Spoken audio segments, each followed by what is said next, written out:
श्री राम जानकी बैठे हैं मेरे सीने में। श्री राम जानकी बैठे हैं मेरे सीने में। उसको कीर्ति न वैभव न ऐस चाहिए, राम के नाम का मुझको रस चाहिए।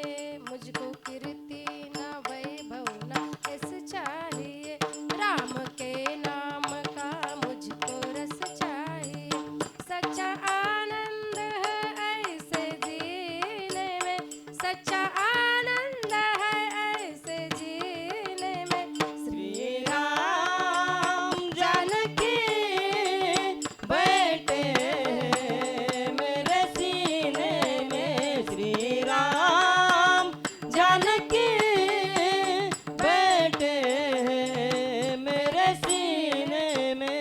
देख ले मेरे दिल के नगीने में, देख ले मेरे दिल के नगीने में। श्री राम जानकी बैठे हैं मेरे सीने में।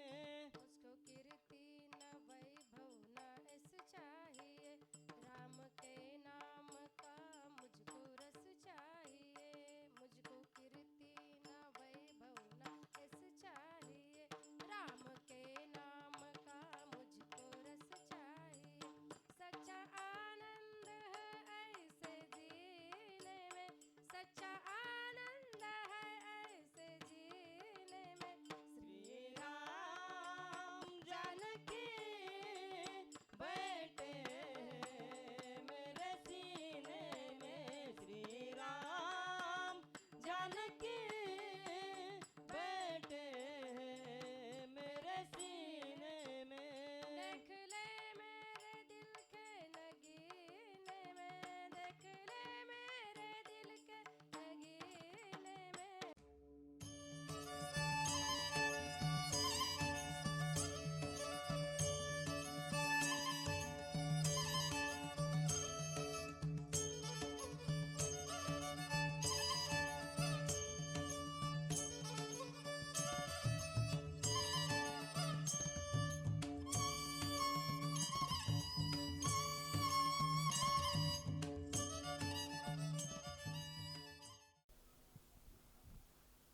ఈరోజు హిందూ సమ్మేళనానికి వచ్చినటువంటి పెద్దలు పూజనీయులు వారి పరిచయం మీ ముందు ఉంచుతా. నా ఎడమ వైపు అటునుంచి ఫస్ట్లో కూర్చున్న వారు మాననీయ రూపేష్ కుమార్జీ. వారి విద్యా ప్రచారకగా అలాగే ప్రాంత ప్రచారకగా సుమారు 2015 నుంచి 2025 అనగా 11 సంవత్సరాలు బాధ్యతలు నిర్వహించారు. ప్రస్తుతం వారు అఖిల భారతీయ కార్యకారిణి సదస్సుగా బాధ్యతలు నిర్వహిస్తున్నారు. అలాగే వారి పక్కన కూర్చున్నటువంటి మనకు తెలిసిన వారు శ్రీ పరమ పూజనీయులు మహాంత్ 1008 రామ్ సింగ్ మహారాజ్ అందునాయక్ తాండా. వీరు ఎన్నో ఏళ్ల నుండి అందునాయక్ తాండా జ్వాలాముఖి శక్తిపీఠం కేంద్రంగా నవరాత్రి ఉత్సవాలు నిర్వహించి లక్షలలో సంఖ్య హిందూ కుటుంబాలను కలుపుతూ సంఘటితం చేస్తూ వస్తున్నారు. అలాగే మధ్యలో కూర్చున్న వాళ్ళు మనకు హరిభక్త్ పారాయణ్ శ్రీ నారాయణ్ మహారాజ్ వైష్ణవ్ సదన్ మాదాపూర్ ఇచ్చోడా. వీరు గత అనేక సంవత్సరాల నుండి ఆధ్యాత్మిక కార్యక్రమాలు నిర్వహించి హిందువుల సంఘటితం చేస్తూ వస్తున్నారు. దీంట్లో భాగంగానే మనకు సనాతన ధర్మ సేవా సమితి ఆధ్వర్యంలో హనుమాన్ చాలీసా పారాయణం గ్రామాన వీరి ఆధ్వర్యంలో నిర్వహించడం జరిగింది.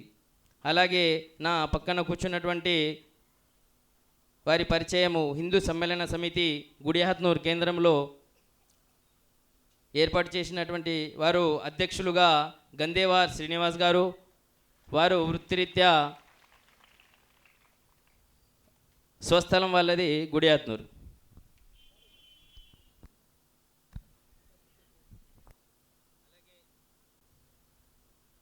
అలాగే బలవత్రి గణేష్ గారు ప్రాంత సేవా సహప్రముఖగా వారు మనకు సేవలు అందిస్తూ అలాగే వృత్తిరీత్యా ప్రొఫెషనల్గా వారు హిందూ సమ్మేళన సమితి గుడియాత్మూర్ ఈ కార్యక్రమానికి విచ్చేసినటువంటి అందరికీ నా యొక్క హృదయపూర్వక ప్రణామము.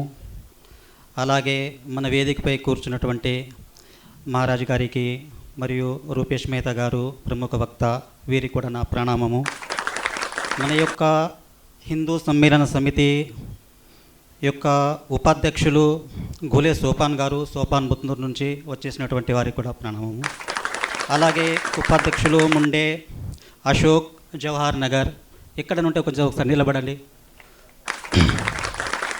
అలాగే మన ఉపాధ్యక్షులు మాడావి లక్ష్మీబాయి గుడిహత్నూర్, ఒకసారి వచ్చి నిలబడండి. అలాగే హిందూ సమ్మేళన సమితి కార్యదర్శి ముండే విష్ణుదాస్ సోపాన్ ముత్నూర్. అలాగే కేంద్రే సందీప్ గుడిహత్నూర్. అలాగే కార్యదర్శి మల్లేకర్ విజయ్ గారు గుడిహత్నూర్. కార్యదర్శి చండే సోమేశ్వర్ గుడిహత్నూర్. అలాగే కార్యదర్శి ముండే దీపక్ గుడిహత్నూర్. కోశాధికారి సాయినాథ్ టక్ గుడిహత్నూర్ గారు, వీరందరికీ నా యొక్క ప్రణామము. జై శ్రీ.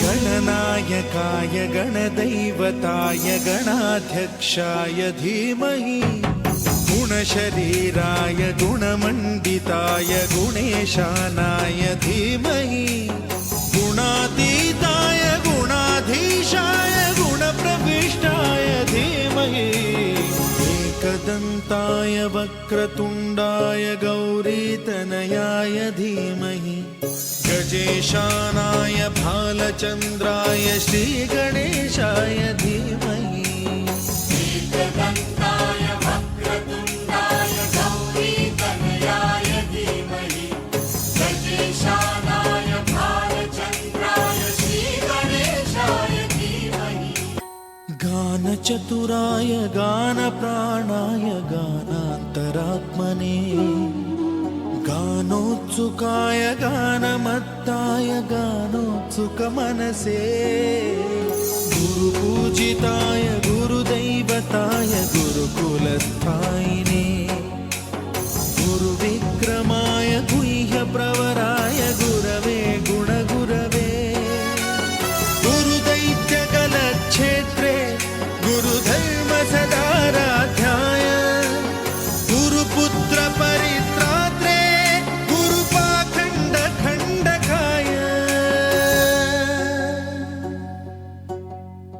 गीतसाराय गीततत्त्वाय गीतगोत्राय धीमहि गूढगुल्फाय गन्धमत्ताय गोजयप्रदाय धीमहि गुणातीताय गुणाधीशाय गुणप्रविष्टाय धीमहि एकदन्ताय वक्रतुण्डाय गौरीतनयाय धीमहि गजेशानाय भालचन्द्राय श्रीगणेशाय धीमहि एकदन्ताय वक्रतुण्डाय गौरीतनयाय धीमहि गजेशानाय भालचन्द्राय श्रीगणेशाय धीमहि కొడుకా నన్ను కోతా కమ్మకురా కనులు మూసేదాకా కష్టపడుతా నీ కోసం కొడుకా నన్ను కోతాకమ్మకురా. అవ్వతోటి అర్ణమిచ్చిన అయ్యకారు ఎడ్లనిచ్చిన పాలు ఇచ్చి నిన్ను పెంచిన పెదకాపుగా నిన్ను చేసిన ఇపదు నేను ముసలినైతిని వట్టిపోయిన గోదనైతిని అయ్యకాసుర కోసరమునకు పట్టి చంపే వల్లకిస్తవా కొడుకా నన్ను కోతాకమ్మకురా. పెయి మీద సలసల కాజేసి నిల్లు పోస్తారంట కింద పడ్డా నన్ను మిసిని మీద వేస్తారంట సగము గొంతు కోసి రక్తము మందులల్లా వేస్తారంట కొడుకా నన్ను కోతాకమ్మకురా. కనులు మూసేదాకా కష్టపడుతా నీ కోసం అల్కబేరొల్లొస్తారంట ఎక్కువ పైసలిస్తారంట పైసలాశకు నన్ను నీవు పట్టి వల్లకు అప్పగిస్తే కట్టి కొట్టి పడేస్తారంట నీరు మ్యాత పెట్టరంట నీరు లేక మ్యాత లేక కదలలేక కన్ను మూస్తా కొడుకా నన్ను కోతాకమ్మకురా. కనులు మూసేదాకా కష్టపడుతా నీ కోసం దేవుడిచ్చిన గడ్డి మేపిన ఎండవానలు పనులు చేసిన దేవుడిచ్చిన గడ్డి మేపిన ఎండవానలు పనులు చేసిన పూర్వజన్మల ఉన్న బాకీ ఉండిపోని ఇంటికొచ్చిన బాంచనైతా కొడుక నన్ను బాంచనైతా కొడుక నన్ను అరబోళ్ళకు అమ్మబోకు కొడుకా నన్ను కోతాకమ్మకురా. కనులు మూసేదాకా కష్టపడుతా నీ కోసం కొడుకా నన్ను కోతాకమ్మకురా. గోమాతాకి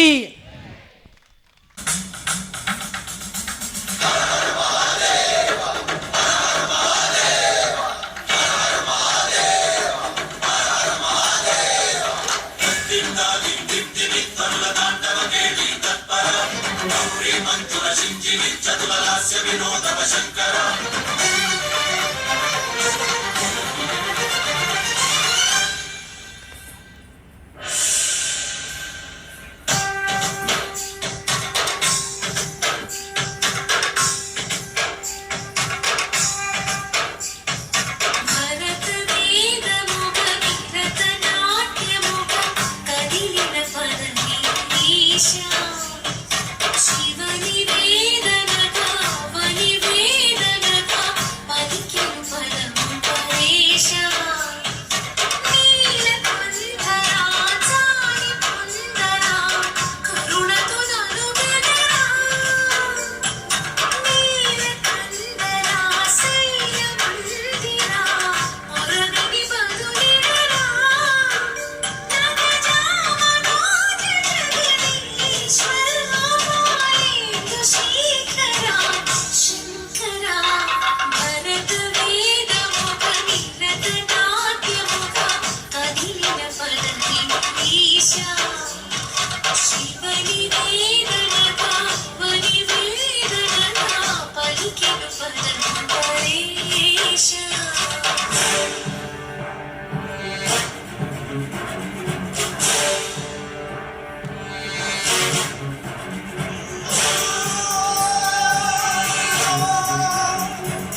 महाराज की जय।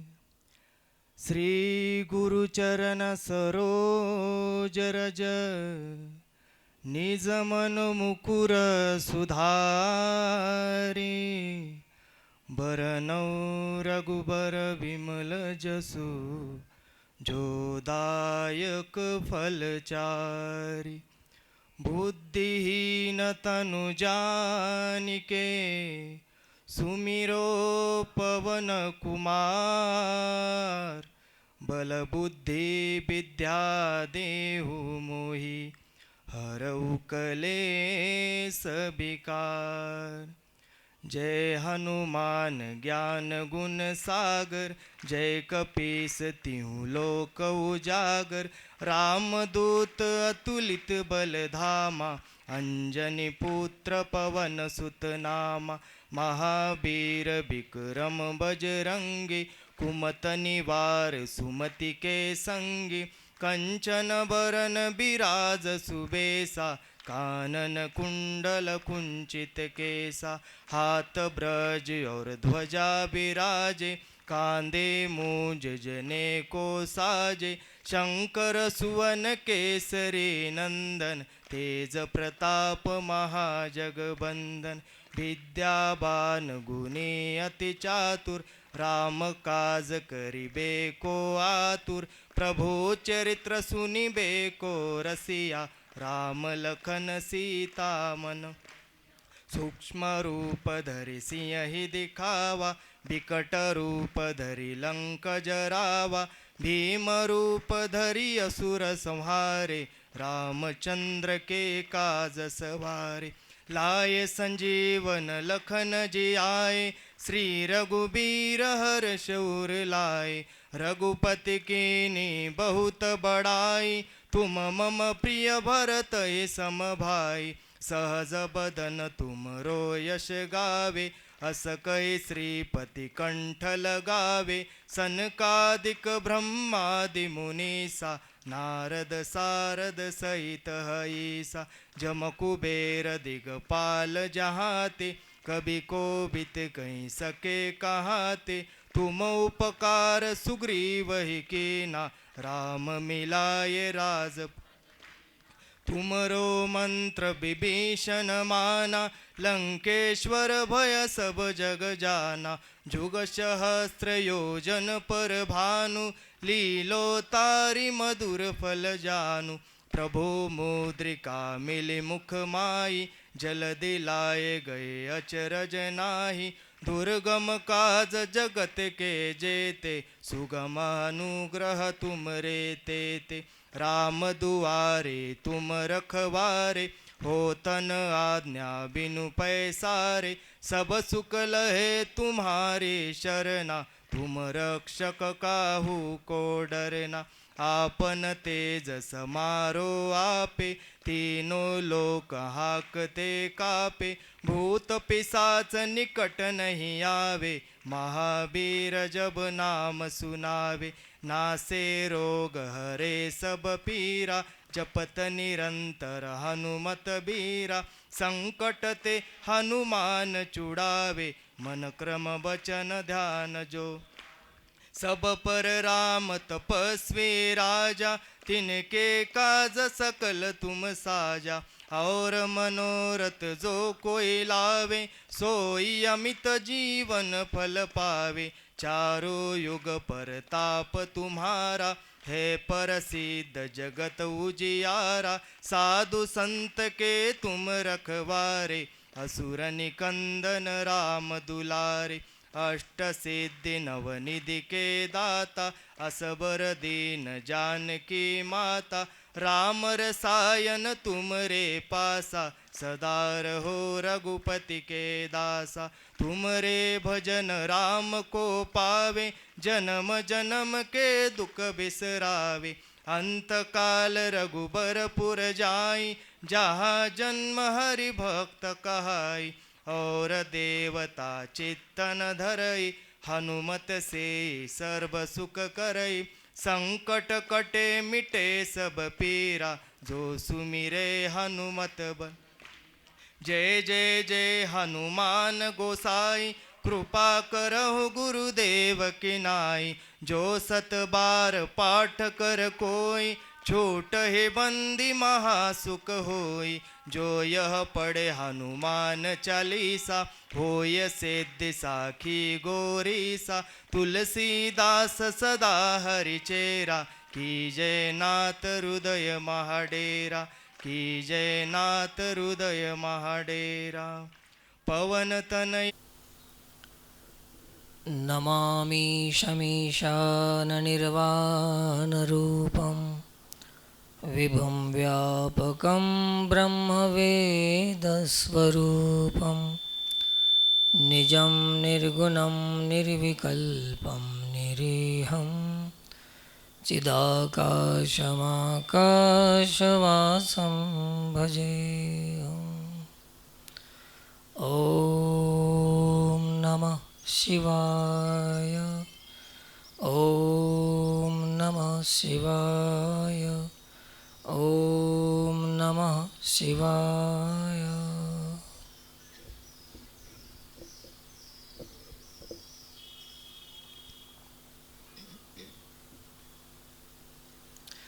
पवित्र स्थल श्री महादेव मंदिर प्रांगणामध्ये आज हिंदू संमेलन कार्यक्रम आयोजित केलेला असून या कार्यक्रमामध्ये व्यासपीठावर उपस्थित आदरणीय संतगण आणि आपणाला आज संदेश देण्यासाठी आलेले मुख्य वक्ता आहेत आदरणीय रुपेश जी। नाव मला याद नाही आहे आणि सर्वांना आणि आजच्या कार्यक्रमात उपस्थित समस्त हिंदू बंधू माता भगिनी सर्वांनाच आदरपूर्वक नमस्कार करून एक 5-10 मिनिट आपल्यासमोर मी माझा संदेश ठेवण्याचा प्रयत्न करीन, कारण की माझं वक्तव्य तुम्ही नेहमीच ऐकत असता। आज वेळ घ्यायचा नाही आणि आपणाला आदरणीय वक्त्यांचं वक्तव्य ऐकायचं आहे। ते ऐकण्यासाठी आपण सगळे आतुर आहात आणि त्यासाठी आपण आलेले आहात। हिंदू संमेलन प्रत्येक ठिकाणी आपण हे कार्यक्रम चालू आहेत समस्त भारतभर, परंतु हिंदू संमेलनाचा अर्थ शरीरानं आपण सर्व एकत्रित येत आहोत, संघटित झालेले आहोत। आज अर्थात आज एक 2000-3000 लोक असतील। शरीरानं आपण एका ठिकाणी आलोत, गर्दी तर झालेली आहे, पण संमेलन केव्हा होते? सगळ्यांच्या मताचं सममिलन होईल तेव्हा त्याला संमेलन असं म्हणतात। एक मत झालं की मिलन झालं सगळ्यांच्या मताचं, त्याचं नाव संमेलन आहे, त्याचं नाव संघटन आहे। म्हणून आपण शरीरानं एकत्रित नेहमीच येत असतो, सप्त्यात, कीर्तनात, कार्यक्रमात नेहमीच येत असतो। पण जेव्हा कार्याच्या रूपाने आपण पाहायला सुरुवात करतो तेव्हा एकाचं मत एकाशी जुळत नाही। याचा अर्थ की संमेलन अजून झालं नाही, कितीही वेळेस केलं तरी संमेलन झालं नाही। आणि एक शास्त्रामध्ये एक असं एक वाक्य आहे, सब सयाने एक मत, तेव्हाच ते संमेलन सिद्ध होते. सर्वांचं एकमत झालं पाहिजे. तर आजच्या या संमेलनाचा उद्देश काय आहे? आपली विशुद्ध परंपरा, आपली संस्कृती, आपला धर्म, आपले धार्मिक केंद्र इत्यादी गोष्टींना सुरक्षित कसं ठेवता येईल याचा विचार करण्यासाठी, समजून घेण्यासाठी आजचं हे संमेलन आहे. आपण आज मंदिर परिसरामध्ये बसलेले आहोत. मंदिर हिंदू संस्कृतीमध्ये, हिंदू समुदायामध्ये एक संस्काराचं केंद्र आहे, विचाराचं केंद्र आहे, जिथून आपणाला विचार मिळू शकतात, जिथून आपणाला ऊर्जा मिळू शकते. मंदिराची प्रशस्ती, मंदिराचं धूपदीप नैवेद्य, आरती, अन्नदान, भजन, पूजन, नामस्मरण इत्यादी काही सत्कर्म ज्या मंदिरामध्ये होतात, त्या मंदिरामध्ये एक ऊर्जा निर्माण होते. आणि आपण ज्या ज्या वेळेस दर्शनाला येतो त्या त्यावेळेस ते ऊर्जा आपणाला प्राप्त होते. अशी एक सात्विक ऊर्जा प्राप्त करून पुन्हा आपण आपल्या कामामध्ये चांगल्या पद्धतीनं काम करू शकतो. आपल्यामध्ये ऊर्जा नसेल तर काम करू शकत नाही. ऊर्जा एक शक्ती आहे. म्हणून मंदिर हे शक्तिपीठ आहेत, जिथून आपणाला शक्ती प्राप्त होते. जसं हनुमानजी महाराजांबद्दल सांगितलेलं आहे, अतुलित बलधामम हेमशैलाभदेहम. बलधाम जिथं शक्तीचं संग्रह आहे, शक्तीचं केंद्र आहे. हनुमान चालीसा म्हणायचं, हनुमानजीचं दर्शन घ्यायचं, याच्यासाठी की एक शक्ती, एक ऊर्जा आपणाला प्राप्त करून मग काम करायला सोपं जाईल आपणाला. याच्यासाठी हे मंदिर असं आपल्या संप्रदायामध्ये असतं. मंदिर केवळ दर्शनापुरतं, मंदिर केवळ देखाव्यापुरतं पर्याप्त नाही. मंदिराचे अनेक उपयोग आहेत. हिंदू समाजाला मंदिराचे उपयोग झाले पाहिजे. मंदिरामध्ये देव आहे, मंदिरामध्ये दर्शन आहे देवाचं, आणि देवाचं दर्शन घेण्याच्या आधी महापुरुषांचं मार्गदर्शन घेणं अति आवश्यक आहे. तेव्हाच मंदिरातलं आपणाला दर्शनाचं महत्त्व कळेल. बिना मार्गदर्शन आपण दर्शन करीत राहिलं मंदिरामध्ये तर तेवढा उपयोग होणार नाही त्याचा. म्हणून हे मंदिराची प्रशस्ती आहे, आवश्यक आहे ठेवणं. मंदिर परिसरामध्ये आपला हा कार्यक्रम आहे. असे अनेक फायदे आहेत मंदिराचे. आज मंदिर जर नसाल तर उद्या येणाऱ्या पिढीला आपला देव काय, आपला धर्म काय, आपली परंपरा काय याचं ज्ञान होणार नाही. कोण सांगणार त्यांना? सगळं बुडून जाईल.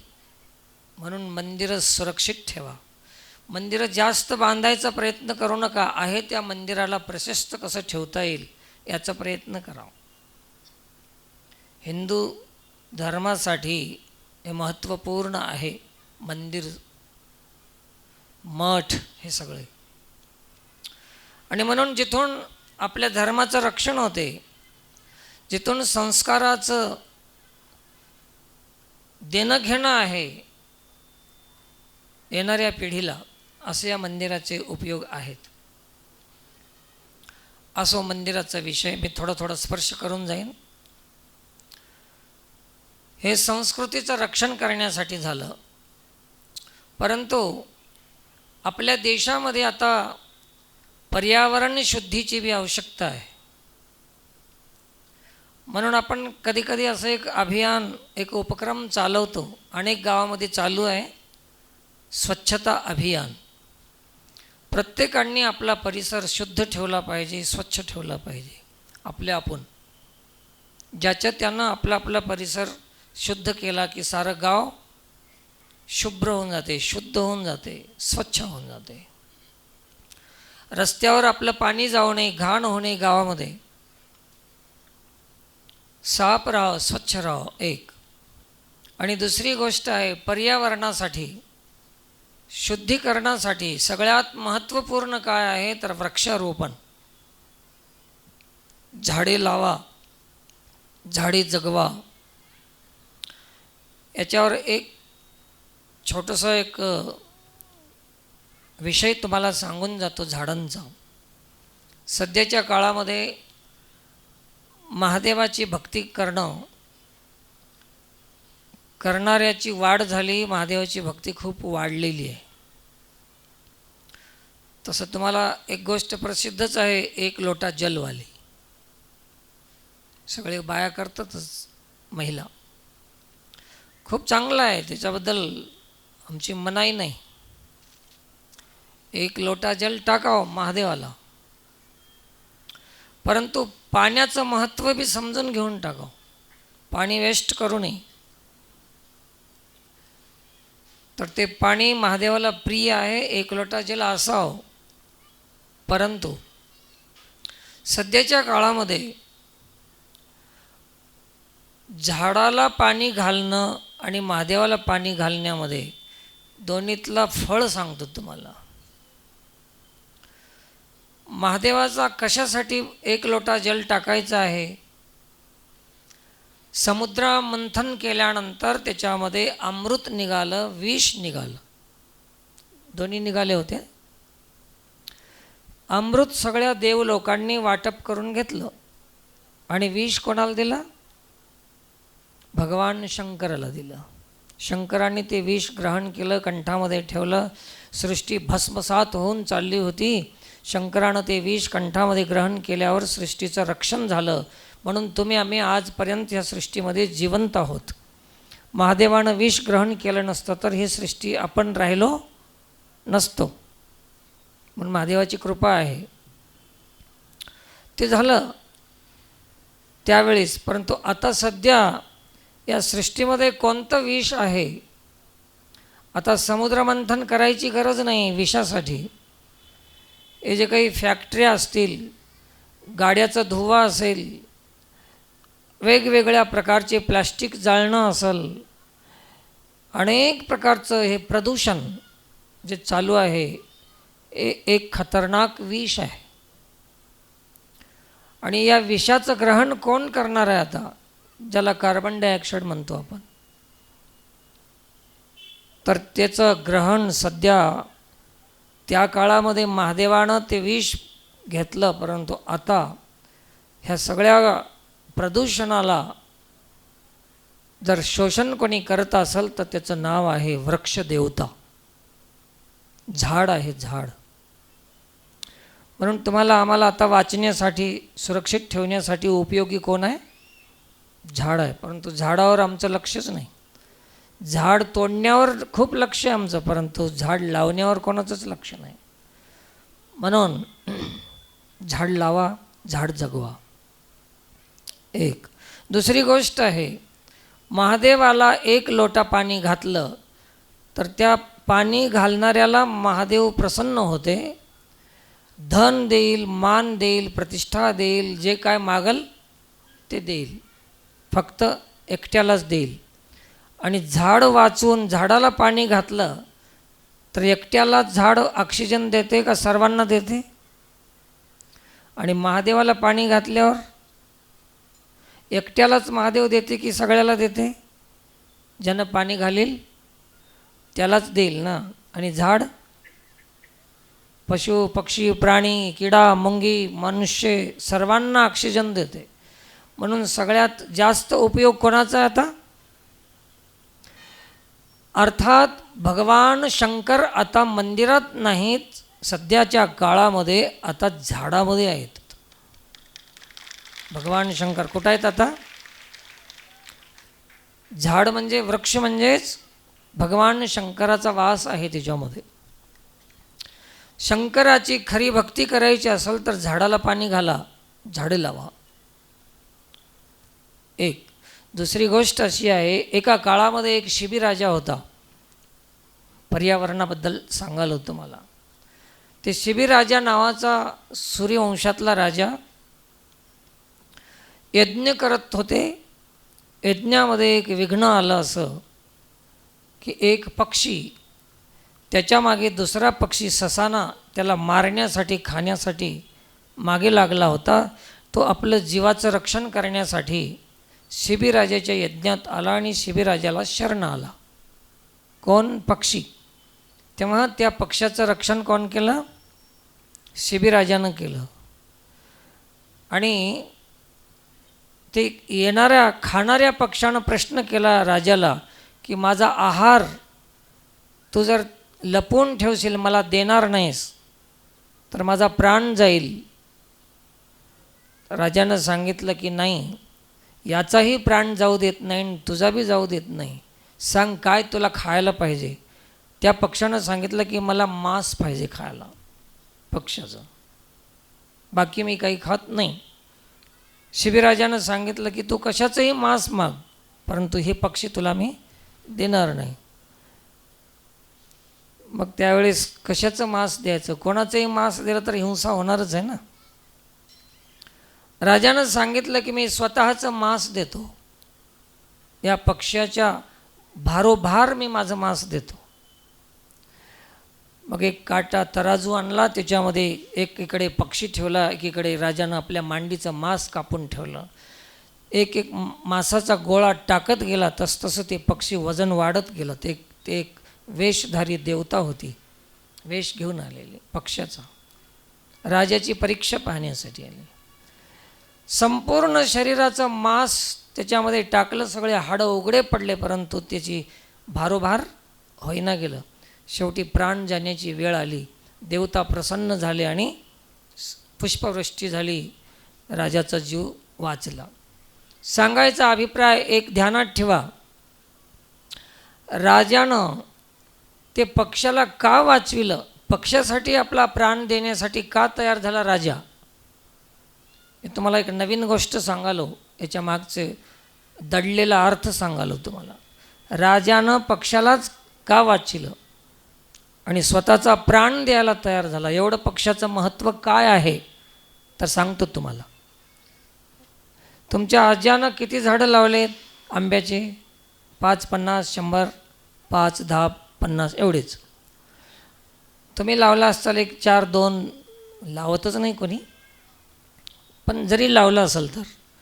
परंतु हे जे लाखो करोडो जंगलामध्ये झाडं आहेत, हे कोण लावले तुम्हाला माहिती आहे?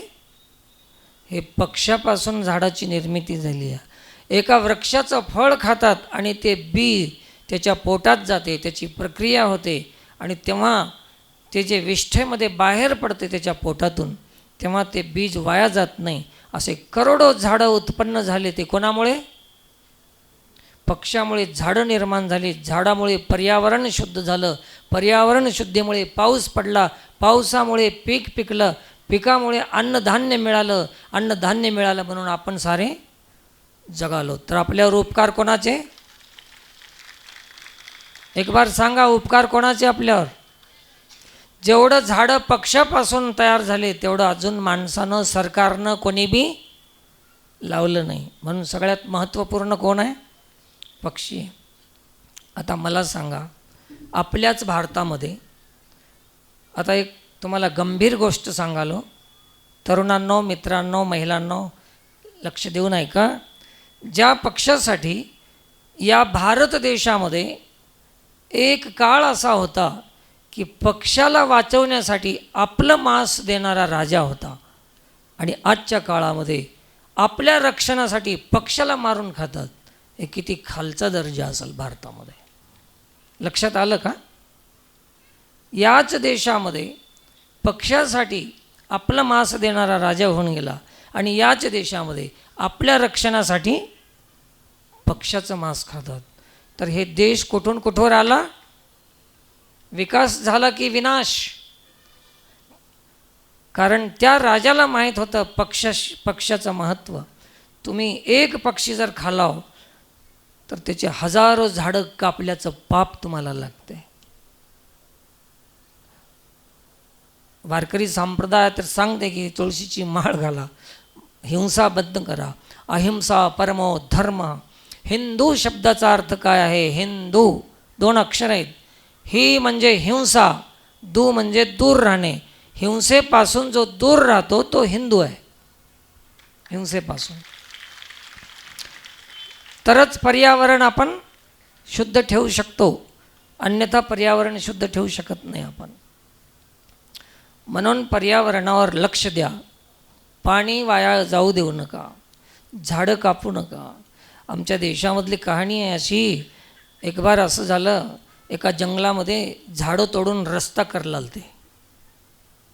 झाडं तोडून रस्ता करत होते. असं आम्ही विचारलं की बाबा हे जंगलामध्ये हे झाडं तोडू रस्ता का करायला हो? तर त्यांनी सांगितलं त्या माणसाने की म्हणले हे रस्ता याच्यासाठी करायला हो की आज आपल्या जंगलामध्ये वनरक्षक मंत्री आलेत. कोणी आले? मग काय करायलेत काम? आणि कोणी आले? काम काय करायला? लक्षात आलं असेल तुमचं. ही परिस्थिती आज भारताची आहे, आपल्या देशाची आहे. रक्षक मंत्री आल्यावर झाडं तोडून रस्ता करतात काय? तर सध्या परिस्थिती अशी निर्माण झालेली आहे. मायबाप, प्रत्येक माणसाला एक झाड जरी लावलं तरी आज बी आपल्या देशामध्ये योग्य वेळी पाऊस पडेल, पर्यावरण शुद्ध होईल, अनारोग्य ठीक राहील, स्वास्थ्य ठीक राहील, दवाखान्याचे पैसे वाचतील, माणसाचं आयुष्य वाढेल आणि आम्ही सगळे सुखी राहू. सस्यश्यामलाम सुफलाम सुजलाम असा आपला भारत जर करायचा असेल तर हे सगळं भविष्य कोणाच्या हातात आहे? आपल्या हातामध्ये आहे. म्हणून हिंदू बांधवांना विनंती आहे की पर्यावरण शुद्ध ठेवा, ह्या गोष्टी सुरक्षित ठेवा, मंदिर सुरक्षित ठेवा, संस्कारासाठी मंदिर ठेवा, पर्यावरणासाठी वातावरण शुद्ध ठेवा. तर हे आपल्या सगळ्याच्या उपयोगाला येणाऱ्या अशा गोष्टी आहेत. जास्त वेळ तुमचा मी घेणार नाही. हनुमान चालिसा प्रत्येकाने म्हणला पाहिजे. दर शनिवारी आठवड्यामध्ये एक दिवस संध्याकाळी 6 वाजता मंदिर परिसरामध्ये सामूहिक हनुमान चालिसा सर्वांनी केला पाहिजे. त्या नावानं संघटित झालं पाहिजे. एकमेकाची विचाराची देवाणघेवाण झाली पाहिजे. असं हे अनेक उपक्रम चालू आहेत. ते उपक्रम चालूच ठेवतील अशी आशा ठेवतो. आणि आज जास्त वेळ घेणार नाही, झाला वेळ माझा. अजून आपल्याला खूप ऐकायचं आहे. त्यासाठी मी माझा वेळ संक्षेपानं घेऊन एकच विषय तुमच्यासमोर ठेवलो. राजा शिबी आणि त्यांचं पक्ष्यांचं महत्त्व, कशामुळे पक्षाचं रक्षण केलं आणि पक्षाचा उपयोग किती आहे हे तुम्हाला सांगण्याचा प्रयत्न केलो. आणि आपण हे प्लास्टिक जे करतो ना, वापरतो, हे बी बघा ना. आपण म्हणतो ना आपला देश डेव्हलप झाला. ज्या पांडवाच्या काळामध्ये सोन्याचे ताटं होते यज्ञामध्ये, 1,00,000 ब्राह्मण सोन्याच्या प्लेटमध्ये जेवत होते आणि जेवायचं आणि प्लेट तिकडंच घेऊन जायचं. असं 1 वर्ष जेवले होते.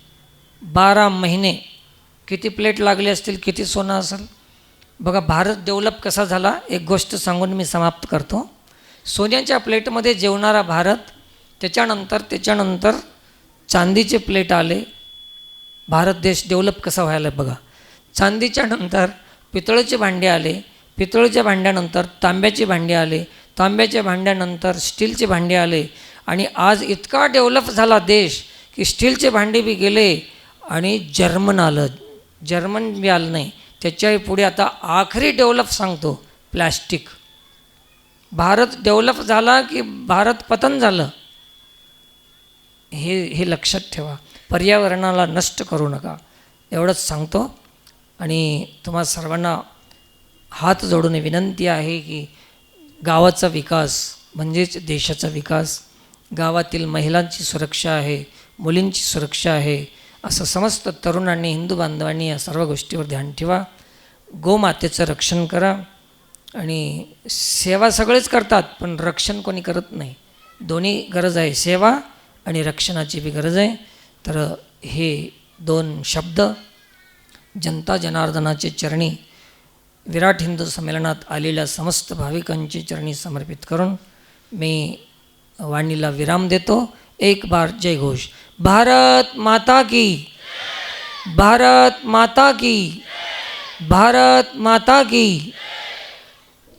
उपस्थित पूजनीय संत वृंद, इस कार्यक्रम की जो समिति के अध्यक्ष हैं और इस कार्यक्रम में उपस्थित समाज के प्रबुद्ध प्रतिष्ठित नागरिकों, माताएं, बहनें, विद्यार्थी, सभी को आज के कार्यक्रम की बहुत बहुत शुभकामनाएं. आज के इस कार्यक्रम की जो समिति है उसको सबसे अधिक साधुवाद व धन्यवाद कि हम सब लोगों को हिंदू के नाते यहाँ पर एक स्थान पर एकत्रित किया है. वरना हिंदू समाज के अंदर विभिन्न जातियाँ हैं, विभिन्न प्रकार के गोत्र हैं, गोत्रों में भी उपगोत्र हैं, अलग अलग प्रकार की भाषाएं बोलने वाले लोग हैं, परंतु एक सूत्र में बांधकर आज हमारे इस क्षेत्र के सब लोगों को एक स्थान पर इकट्ठा करने वाली इस आयोजन समिति के कार्यकर्ताओं का यहाँ परिचय भी हुआ. उन सबको भी बहुत बहुत शुभकामनाएं. अभी हम भारत माता के चित्र के आगे पुष्प अर्पित कर रहे थे, तो उस चित्र के नीचे अनेकों स्थानों पर लिखा होता है कि भारतीय होने का अर्थ क्या है. आप सब ने भी वो संस्कृत में श्लोक सुना होगा, उत्तरम यत् समुद्रस्य हिमाद्रेश्चैव दक्षिणम वर्ष तद भारतम नाम भारती यत्र संतति. जिसके 3 तरफ समुद्र है, एक तरफ पर्वत है. इस भारत माता के चित्र को आप देखेंगे तो एक तरफ पर्वत है, 3 और समुद्र है, और उसकी बीच की जो भूमि है उस पर रहने वाला प्रत्येक व्यक्ति भारतीय और हिंदू है. ऐसे हिंदू समाज का आज यहाँ पर एकत्रीकरण हो रहा है.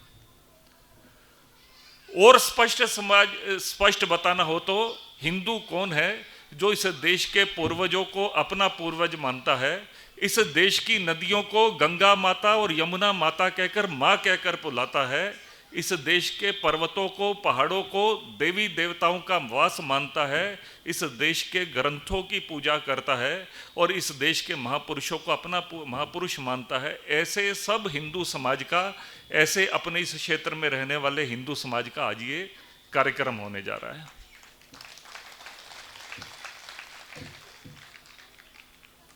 जिस समय राष्ट्रीय स्वयंसेवक संघ की स्थापना हुई उस समय देश की कैसी परिस्थिति थी, थोड़ा हम सब लोग भी विचार करें कि आज से 100 वर्ष पहले देश की स्थिति कैसी थी. लगभग 700-800 वर्षों से इस देश के ऊपर विदेशी आक्रमणकारी बार बार हमला कर रहे थे और वो इस देश में आकर इस देश के मंदिरों को तोड़ने का काम कर रहे थे, इस देश के लोगों का धर्मांतरण करवाने का काम कर रहे थे. वो इस देश में आकर माताओं बहनों का अपमान कर रहे थे. कारण क्या था कि वो इस देश के अंदर आकर इस देश की संस्कृति को नष्ट करना चाहते थे. और इन 800 वर्षों के अंदर समाज में बहुत सारी कमियां भी आ गई. हमारे समाज ने मिलकर संघर्ष करने की जो भावना थी वो कम हो गई. 1857 के अंदर एक बड़ी क्रांति हुई, परंतु वो भी हम लोग मिलकर नहीं कर सके, इस कारण से वो क्रांति सफल नहीं हो पाई. 1905 के अंदर अंग्रेजों को लगा कि भारत के टुकड़े कर देने चाहिए. अगर भारत माता के टुकड़े हो जाएंगे तो देश कमजोर हो जाएगा, तो बंगाल को भारत से अलग करने की घोषणा कर दी. परंतु उस समय पूरे देश के अंदर एक क्रांति की ज्वाला जागी और 3 महापुरुष थे, लाल बाल पाल जिनको बोलते थे, बाल गंगाधर तिलक, विपिन चंद्र पाल और लाला लाजपत राय. इन तीनों ने मिलकर पूरे देश के अंदर क्रांति का काम करना शुरू किया. और जो अंग्रेज, इतना बड़ा उनका साम्राज्य था, जिनके साम्राज्य में कभी सूर्य भी अस्त नहीं होता था, इतना बड़ा साम्राज्य था. 6 साल के अंदर वो अंग्रेज सरकार झुक गई, देश का विभाजन बच गया. जब इस देश का नागरिक जागरूक होता है तो अंग्रेजों जैसी सरकारें भी झुक जाती हैं। ऐसा इस देश की एक विशेषता है। डॉक्टर हेडगेवार जी उस समय कलकत्ता के अंदर पढ़ते थे। उनका परिवार तो अपने इसी जिले के, इसी क्षेत्र के रहने वाले थे। कंदकुर्ती में उनका परिवार यहाँ से नागपुर गया और नागपुर से वो पढ़ने के लिए कलकत्ता में गए। और जब कलकत्ता में गए तो उन्होंने अनेकों क्रांतिकारियों के साथ काम करना शुरू किया। उसी समय अंग्रेजों को भी समझ में आ गया कि ये बंगाल का विभाजन नहीं कर सके तो देश की राजधानी बदल देनी चाहिए। कलकत्ता से देश की राजधानी दिल्ली ले गए अंग्रेज। और डॉक्टर हेडगेवार उस समय क्रांतिकारियों के साथ जब काम कर रहे थे, एक उनके मन में बार बार प्रश्न आता था, जिसके कारण से राष्ट्रीय स्वयंसेवक संघ की स्थापना की। डॉक्टर हेडगेवार जी बोला करते थे कि इस देश में किसी चीज की कमी नहीं थी। इतना धन दौलत भारत में था कि दुनिया के लोग इसको सोने की चिड़िया बोला करते थे। और वो लोग यहाँ पर राज्य करने के लिए नहीं आते थे, यहाँ लूटने के लिए आते थे। उनको पता था एक मंदिर को जब लूटते हैं तो इतना धन दौलत मिलता है कि उनकी 5-7 पीढ़ियां आराम से निकल सकती हैं। अंग्रेज भी जब इस देश के अंदर आया तो अंग्रेज भी इस देश पर राज्य करने के लिए नहीं आया, व्यापार करने के लिए आया। उसने सुना था यहाँ हिंदुस्तान में कुछ भी बेचो बदले में सोना और चांदी की अशर्फियाँ मिलती है। इतना धन दौलत भारत के अंदर था, दुनिया के लोग सोने की चिड़िया बोलते थे। दूसरी बात डॉक्टर हेडगेवार जी बोलते थे कि इस देश के अंदर भारत को दुनिया के लोग विश्व गुरु कहते थे। आज कोई बच्चा विदेश में पढ़ने के लिए जाता है, जब वापस आता है तो कहते हैं कि ये फॉरेन रिटर्न है, थोड़ी अधिक जानकारियां रखता होगा।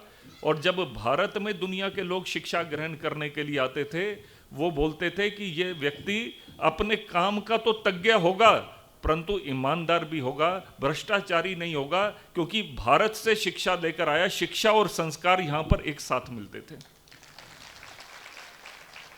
ज्ञान विज्ञान में भी भारत सबसे आगे था। आप में से कुछ लोगों ने पुरानी एक हिंदी फिल्म का गाना सुना होगा कि जब जीरो दिया मेरे भारत ने, दुनिया को तब गिनती आई, देता ना दशमलव भारत तो यूं चांद पे जाना मुश्किल था, धरती आकाश की दूरी का अंदाजा लगाना मुश्किल था। ऐसा हमारा भारत देश था जिसने जीरो का आविष्कार भी किया। गांव में रहने वाला सामान्य व्यक्ति भी बता देता है कि सूर्य ग्रहण कब लगने वाला है और चंद्र ग्रहण कब लगने वाला है। ऐसा विज्ञान भारत में था। घर में रहने वाली सामान्य हमारी बुजुर्ग माता जी भी कह देती है कि शाम के समय पेड़ के पत्तों को नहीं तोड़ना चाहिए क्योंकि पेड़ों में भी प्राण होते हैं। तुलसी की पूजा करनी चाहिए क्योंकि औषधीय गुण भी हैं उसके अंदर। ऐसे हमारे यहाँ पर वनस्पति शास्त्र की भी जानकारियां घर घर में सामान्य लोगों को थी। तो भारत शिक्षा में भी सबसे आगे, विज्ञान में भी आगे, धन दौलत में भी किसी चीज की कमी नहीं, और इस देश के अंदर वीरता में भी कमी नहीं।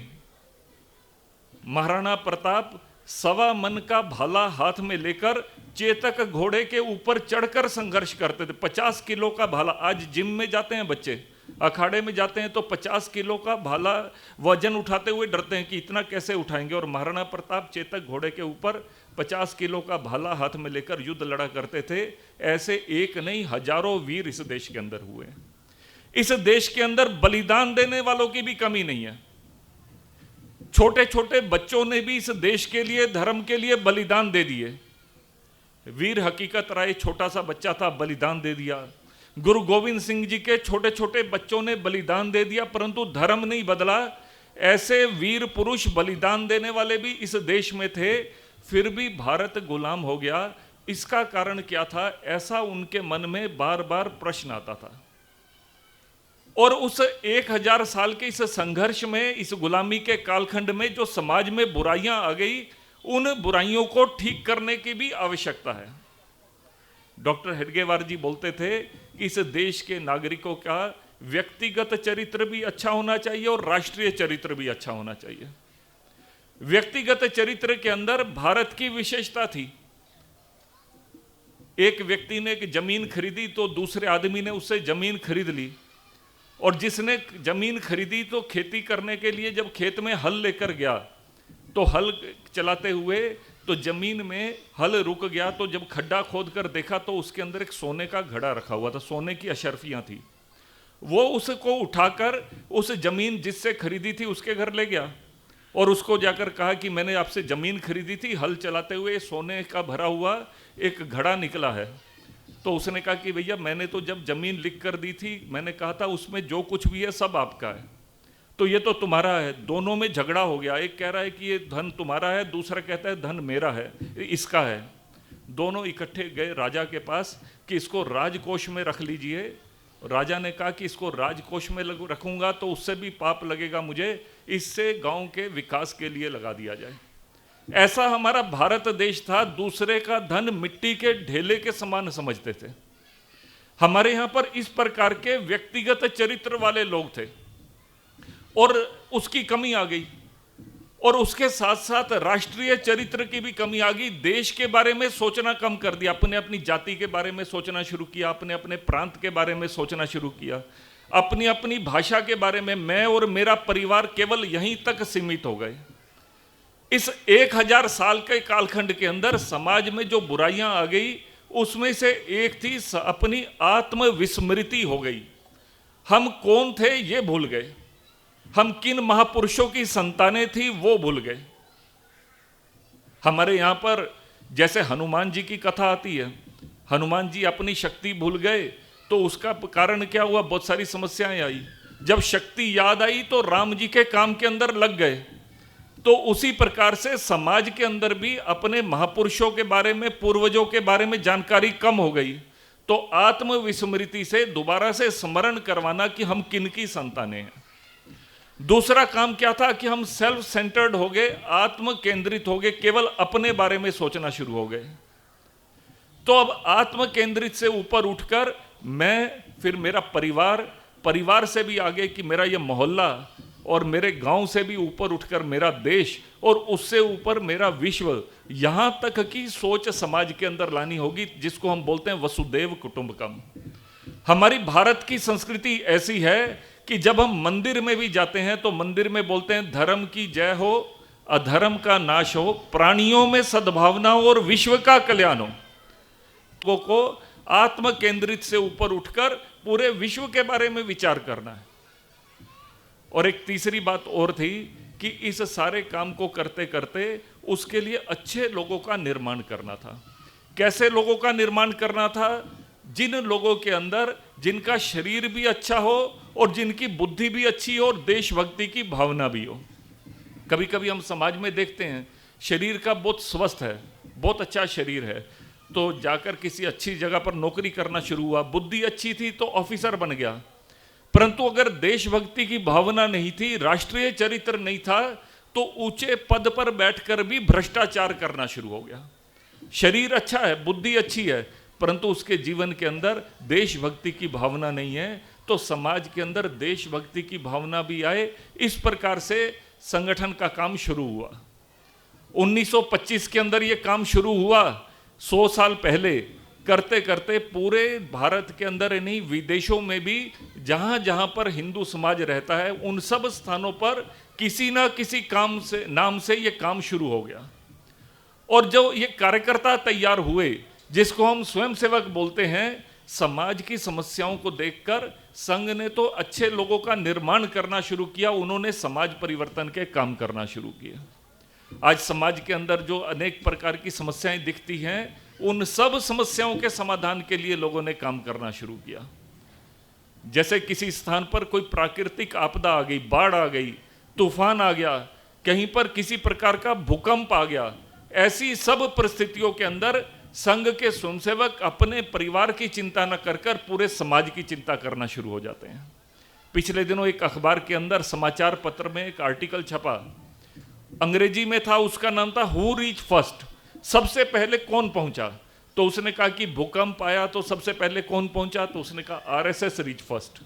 फिर दूसरी बात लिखी कि कहीं पर बाढ़ आ गई तो सबसे पहले सहायता के लिए कौन पहुंचा, तो आरएसएस रीच फर्स्ट। ऐसा उसने 5-7 बातें लिखने के बाद कहा कि आरएसएस का एक तो मतलब है राष्ट्रीय स्वयंसेवक संघ, परंतु एक दूसरा मतलब भी है रेडी फॉर सेल्फलेस सर्विसेज। हमेशा निस्वार्थ रूप से समाज के काम करने वाले लोगों का संगठन। इसलिए संघ की शाखा में भी जब हम गीत बोलते हैं तो उस गीत के अंदर बोलते हैं, वृत्त पत्र में नाम छपेगा, पहनूंगा स्वागत मनुहार, छोड़ चलो ये शुद्र भावना, हे भारत के तारणहार। इससे आगे बढ़कर काम करना है। फिर समाज के अंदर इन 1000 वर्षों में जो कमियां आ गई उनको भी ठीक करना था। तो समाज की कमियों को भी ठीक करने के लिए अलग अलग प्रकार के काम शुरू हुए। संघ के स्वयंसेवक जहां जहां पर भी गए, उन्होंने जो संघ ने संस्कार दिए उसके आधार पर काम करना शुरू किया। अयोध्या में जब बाबरी ढांचा टूट गया तो अब राम मंदिर का निर्माण करना था। तो उस समय राम मंदिर की नींव कौन रखे, इस प्रकार का विचार आया। तो वहां पर राजमाता सिंधिया तो राजघराने की थी, वो भी उपस्थित थी, शंकराचार्य जी भी उपस्थित थे, वहां पर बड़े बड़े साधु संत भी उपस्थित थे, उद्योगपति विष्णुहरि डालमिया जैसे वो सब भी उपस्थित थे। परंतु राम मंदिर की नींव एक बिहार के एक हरिजन बंधु थे जिनका नाम था कामेश्वर चौपाल। उन्होंने राम मंदिर की नींव रखी, एक संदेश दे दिया, अगर भगवान के राम जी के जन्म स्थान की नींव भी एक हरिजन रख सकते हैं तो फिर समाज के अंदर अब भेदभाव नहीं होगा, अब सबके लिए सब मंदिरों के दरवाजे खुले हैं। ऐसे संघ के स्वयंसेवकों ने अपने व्यवहार से इन सब चीजों का काम करना शुरू किया, इन सब चीजों को करना शुरू किया। फिर समाज के अंदर कुछ कृत्रिम आपदाएं भी आ गई, मनुष्यों द्वारा निर्मित। मैं जम्मू कश्मीर में रहा हूं, प्रचारक अभी मेरे परिचय में बताया। मैं जब जम्मू कश्मीर में पहली बार गया तो मैं हरियाणा से गया था। हरियाणा में चौक के ऊपर बोर्ड लगे होते थे, मलेरिया से बचने के लिए ये करें, डेंगू फैल गया तो डेंगू से बचने के लिए ये करें। परंतु मैंने जम्मू कश्मीर में जाकर पहली बार देखा, बोर्ड लिखा था कि बम फटने पर ये करें, हैंड ग्रेनेड फट गया तो जमीन पर लेट जाइए। तो ऐसी सूचनाएं बस अड्डों के ऊपर बोर्ड लगाकर बताई जाती थी। और ऐसी परिस्थिति के अंदर भी राष्ट्र प्रथम का विचार करते हुए अनेकों स्वयंसेवकों ने काम किए, बलिदान भी दिए। एक हमारे प्रांत के सह सेवा प्रमुख थे चंद्रकांत जी। 2019 के अंदर अप्रैल के महीने में ही 9 अप्रैल को उनका बलिदान हो गया। आतंकवादियों ने, वो सरकारी नौकरी करते थे, अपने ऑफिस में थे, आतंकवादी आए और उन्होंने अटैक किया और उनकी वहाँ पर हत्या कर दी, गोलियां मारी, उनके सिक्योरिटी गार्ड को भी गोली मारी, एक पुलिस वाला भी शहीद हो गया। अगर उस चंद्रकांत जी के जीवन से कोई उनकी आत्मा से पूछे कि आपने बलिदान क्यों दे दिया, आतंकवादी बार बार कहते थे कि हिंदुओं का संगठित करना बंद करो वरना तुम्हारी जान को खतरा है। डायरेक्टली और इनडायरेक्टली 2-3 बार उन पर अटैक हो चुके थे। तो चंद्रकांत जी ये बोलेंगे कि संघ की शाखा के अंदर जब हम प्रार्थना करते हैं उसमें बोलते हैं, पतत्वेश कायो नमस्ते नमस्ते, मेरा ये शरीर जाए, मेरी ये काया जाए तो इस देश के लिए जाए। आज मौका मिला तो मैं पीछे कैसे रह सकता था।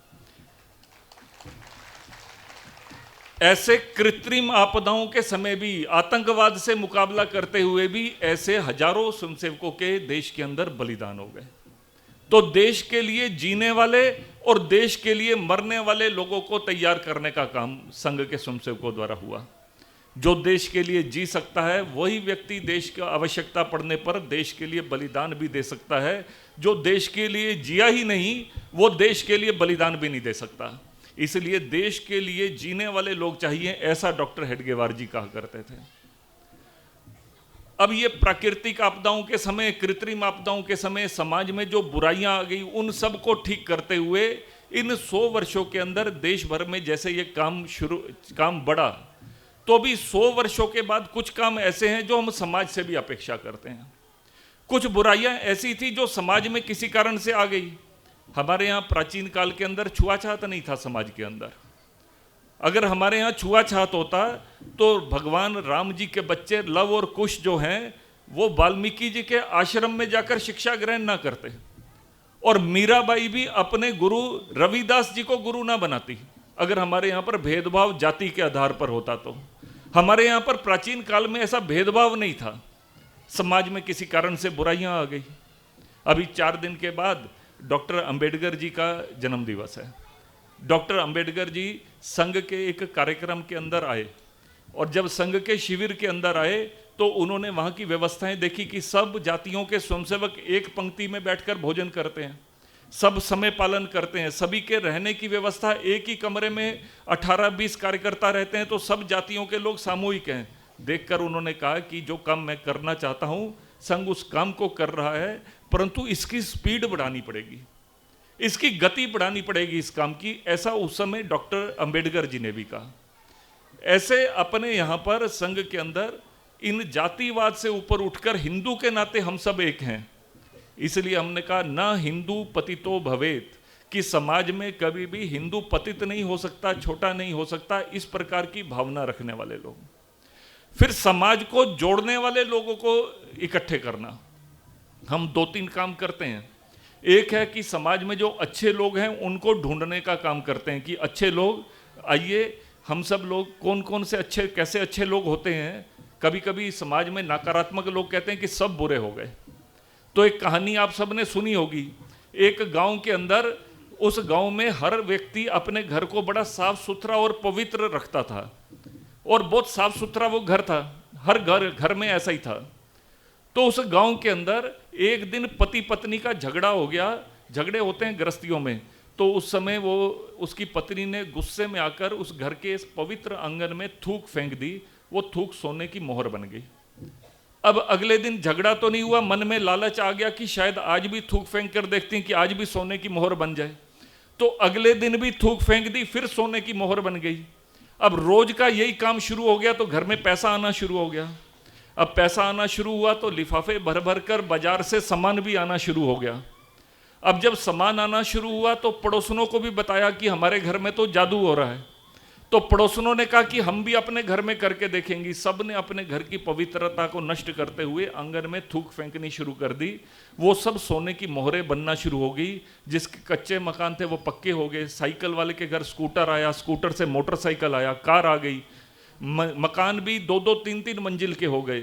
परंतु उस गांव में एक आदमी ऐसा रहता था जिसने अपनी पत्नी को कहा कि हम पवित्रता को खत्म नहीं करेंगे, अपने घर को साफ सुथरा रखेंगे।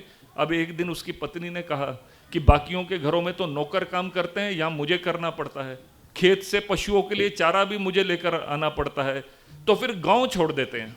दोनों पति पत्नी, अब घर में पैसा तो कम था, सामान भी कम था, रात को सामान बांधा और गांव से बाहर निकल गए।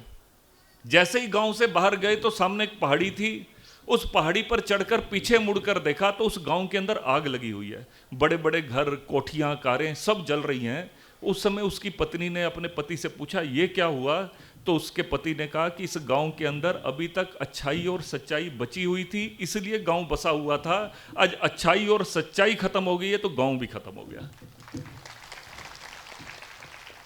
ये जो दुनिया चल रही है ये बुरे लोगों के कारण से नहीं चल रही है। ये जो दुनिया चल रही है ये अच्छे लोगों के कारण से चल रही है। हम ऐसे अच्छे अच्छे लोगों को ढूंढने का काम करते हैं कि जिनके कारण से ये दुनिया बसी हुई है। दूसरी बात यह है कि एक जगह और मैंने वाक्य पढ़ा, वो वाक्य था कि देश कभी भी चोर, उचक्कोर, बदमाशों के कारण से गुलाम नहीं होता। देश गुलाम होता है जब अच्छे और ईमानदार लोग निष्क्रिय होकर अपने घरों में बैठे रहते हैं। समाज के अंदर कोई अच्छा काम हो रहा है उसमें साथ नहीं देते, कुछ गलत काम हो रहा है कोई उसका विरोध नहीं करते। समाज के अंदर हमें पता चला कि वहाँ भंडारा है, मंदिर है, यज्ञ है, कोई और वृक्षारोपण का काम हो रहा है, समाज को जोड़ने का काम हो रहा है तो उसमें नहीं जाते।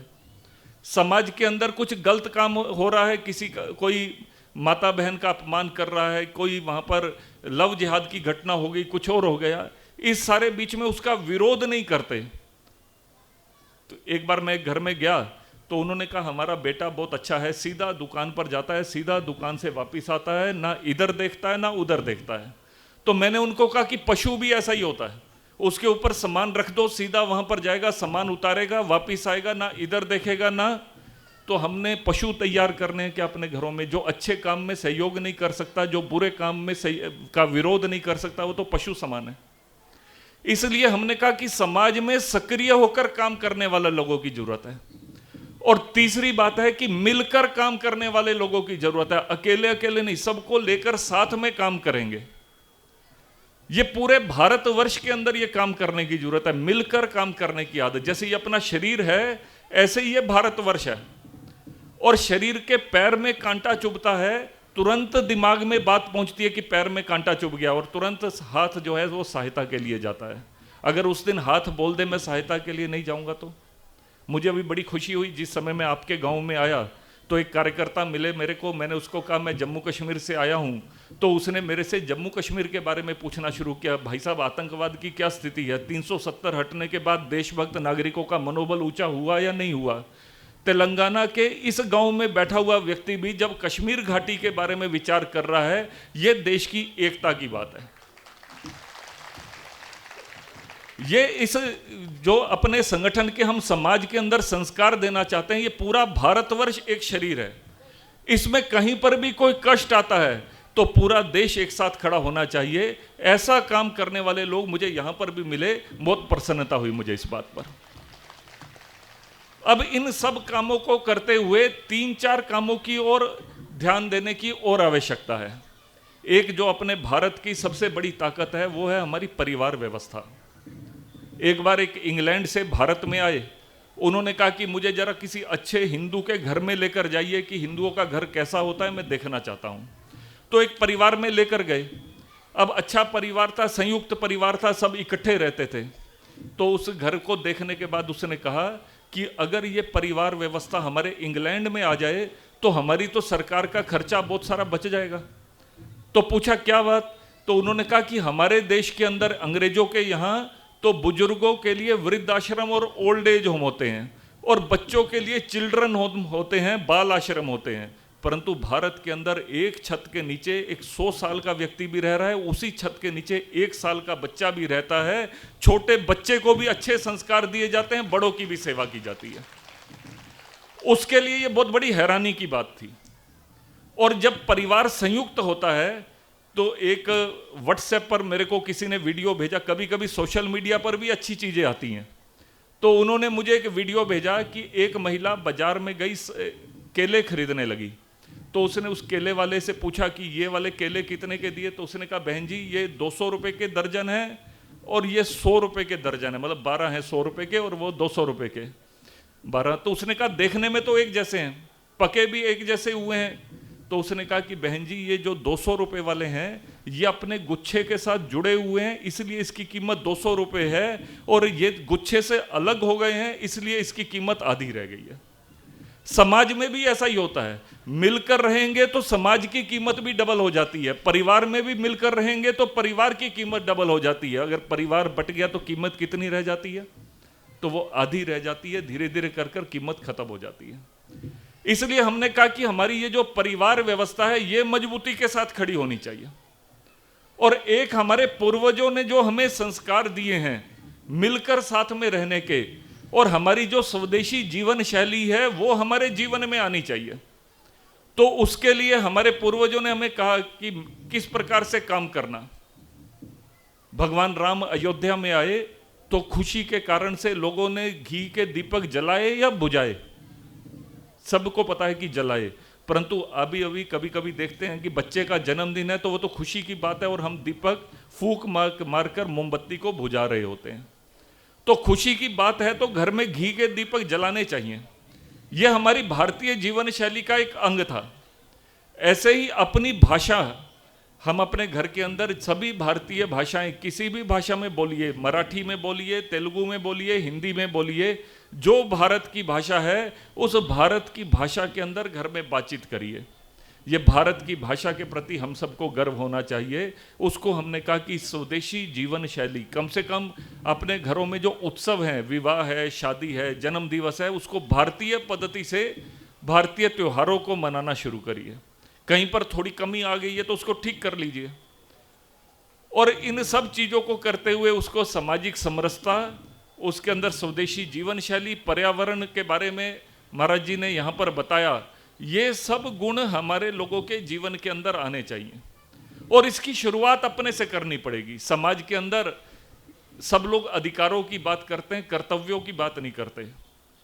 कर्तव्यों का भी पालन अपना अपना करना पड़ेगा। मेरे कारण से किसी दूसरे को कष्ट ना हो। कहीं पर भी कूड़ा फेंक देते हैं और कहीं पर भी गंदगी फैला देते हैं। सरकार बोलती है कि आप कार में भी जाओ तो बेल्ट लगाकर बैठिए, परंतु समाज के अंदर आदत ना होने के कारण से वो मशीन भी, वो कार भी बोलती है, टू टू की आवाज़ करती है कि बेल्ट लगा लीजिए। हम क्या करते हैं, बेल्ट लेकर अपनी कमर के पीछे से जाकर उस बक्कल में लगा देते हैं कि कार भी बोलनी बंद हो जाए। सरकार की बात भी नहीं मानते और कार की बात भी नहीं मानते। तो वो नियम और कानून जो है उन सब का पालना करना भी हमारा काम है। तो उन सब का भी पालन अपने जीवन के अंदर करना शुरू करें। और इन सब चीज़ों को करते हुए अगर आज दुनिया के लोग बहुत परेशान हैं, आप कभी कभी समाचार पत्रों में पढ़ते होंगे, आज अमेरिका की लड़ाई चल रही है, इजराइल की लड़ाई चल रही है, इराक की लड़ाई चल रही है। पाकिस्तान और अफगानिस्तान दोनों एक धर्म को मानने वाले, एक पूजा पद्धति को मानने वाले होकर भी आपस के अंदर लड़ रहे हैं। अब ऐसी सारी स्थिति के अंदर दुनिया के लोग भारत की ओर देख रहे हैं कि अगर दुनिया में शांति स्थापित करनी है तो वो भारत के आधार पर हो सकती है। ये जो भारत का विचार है, किणवंतु विश्व आर्यम, सारी दुनिया को श्रेष्ठ बनाएंगे, ये भारत का विचार है। वसुदेव कुटुंबकम, ये भारत का विचार है। इस विचार के आधार पर ही दुनिया में शांति स्थापित हो सकती है। अब इस शांति को स्थापित करने के लिए हम सबको भी तो वैसा तैयार कर होना पड़ेगा। अब आने वाले समय में हमारा दायित्व भारत के लोगों का बढ़ जाता है, क्योंकि दुनिया ने सब जगह देख लिया, जहां पर बाकी विचार गए तो वहाँ अशांति हुई, दंगा हुआ, आतंकवाद हुआ, वहाँ पर माताओं बहनों का अपमान हुआ। हमारे यहाँ पर तो माताओं बहनों का, आज के इस कार्यक्रम में मैं देख रहा हूँ बहुत बड़ी संख्या के अंदर माताएं बहनें भी आई हैं। ये भारत का संस्कार है कि किसी भी धार्मिक आयोजन के अंदर हमारे यहाँ पति और पत्नी मिलकर उस धार्मिक आयोजन के अंदर हवन में, पूजा में जाते हैं। हमारे यहाँ जिस समय हजारों वर्ष पहले वेदों का संग्रह हुआ, तो उस समय जो ऋषियों ने किया, उनके साथ 27 ऋषिकाएं भी थी जो वेदों के संग्रह के अंदर लगी हुई थी। और जिस समय स्वतंत्रता का आंदोलन हुआ भारत के अंदर, उसमें भी रानी लक्ष्मीबाई, रानी दुर्गावती और ऐसी अनेकों माताओं बहनों का योगदान था। और जिस समय अपना देश स्वतंत्र हो गया, तो देश का संविधान जब डॉक्टर अंबेडकर जी के नेतृत्व में लिखा जाना था, तो उस जो संविधान सभा की समिति के अंदर 15 बहनें भी थी जिन्होंने संविधान को बनाने में सहयोग किया। ये भारत की विशेषता है। और आज इस कार्यक्रम के अंदर भी जब माताएं बहनें आई हैं, तो जो हमारी बेटियां होती है वो एक घर को नहीं, 2 घरों को सुधार सकती हैं। अपने मायके के परिवार को भी और अपने ससुराल पक्ष में जाकर वहां पर भी अगर जीवन के अंदर ठान लिया, तो वो माता जीजाबाई बनकर छत्रपति शिवाजी को भी तैयार कर लेती है। तो आज के इस कार्यक्रम के अंदर जो चर्चा हुई, उन सब चीजों को अपने जीवन में उतार कर जाइए और उन सब चीज़ों को अपने घर से शुरुआत करिए। छोटे छोटे कामों को करते करते बड़े बड़े कामों को भी हम कर सकेंगे। यहाँ से एक बार शुरुआत करिए। इसके अंत में मैं कविता की 4 पंक्तियाँ बोलकर अपनी वाणी को विश्राम दूंगा कि करता कर्म रहा जो जग में, करता कर्म रहा जो जग में, कर्म बिना गुजरान नहीं, कर्म किए बिन इस धरती पर देता कुछ भगवान नहीं। करना है तो कर्म किए जा, करना है तो कर्म किए जा, पाप का करना ठीक नहीं, हरना है तो पीड़ पराई, किसी वस्तु का हरना ठीक नहीं, और मरना है तो देश पे मर, यूं घर में मरना ठीक नहीं, यूं घर में मर।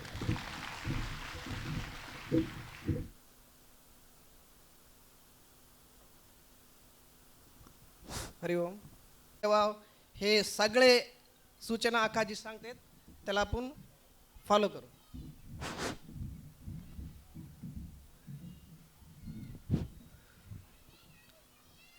अखिल भारतीय कार्यकारिणी सदस्य श्री रुपेश कुमार जी के लिए और एक बार जोरदार तालियां. या स्टेजवर जे भी तपस्वी लोक बसून आहेत, 3 व्यक्तित्व श्री हरिभक्त परायणकर नारायण महाराज जी, अंदुनायक तांडा, काली माता ह्या मंदिराचे उत्तराधिकारी श्री रामसिंग महाराज जी, तसेच रुपेश जी, हे 3 व्यक्तित्व भी आपल्या देशासाठी, आपल्या धर्मासाठी त्याचं जीवन पूर्ण त्याग करून आपला हिंदू समाज, पूरा भारत कसं एकत्रित राहावं, प्रगतीच्या मार्गावर कसं चालावं,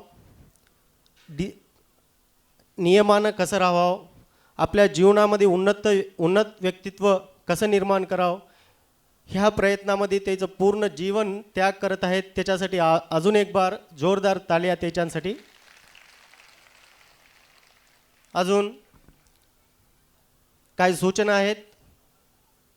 कार्यक्रम पूर्ण होत आलेला आहे, तर आपल्याला इथं आता भोजनाची व्यवस्था आहे. महिला मूर्ती आणि युवतीसाठी भोजन मंदिर मंडपमध्ये आणि त्याच्या बॅक साईड इकडं भोजनाची व्यवस्था आयोजित केलेली आहे. या हिंदू संमेलन समितीतर्फे आयोजित केलेल्या या कार्यक्रमामध्ये आपल्याला उपस्थित लाभलेले वैष्णव सदन नारायण महाराज, तसेच प्रमुख वक्ते म्हणून जम्मू काश्मीरमधून आलेले माननीय रुपेशजी आणि परमपूज्य रामसिंग महाराज यांनी या कार्यक्रमाला आवर्जून उपस्थित राहिल्याबद्दल या हिंदू समितीतर्फे मी त्यांचे आभार मानतो आणि धन्यवाद व्यक्त करतो. तसेच या कार्यक्रमात विशेष असं सहकार्य करणारे आपले महादेव मंदिर कमिटी, तसेच ग्रामसरपंच आणि पोलीस कर्मचारी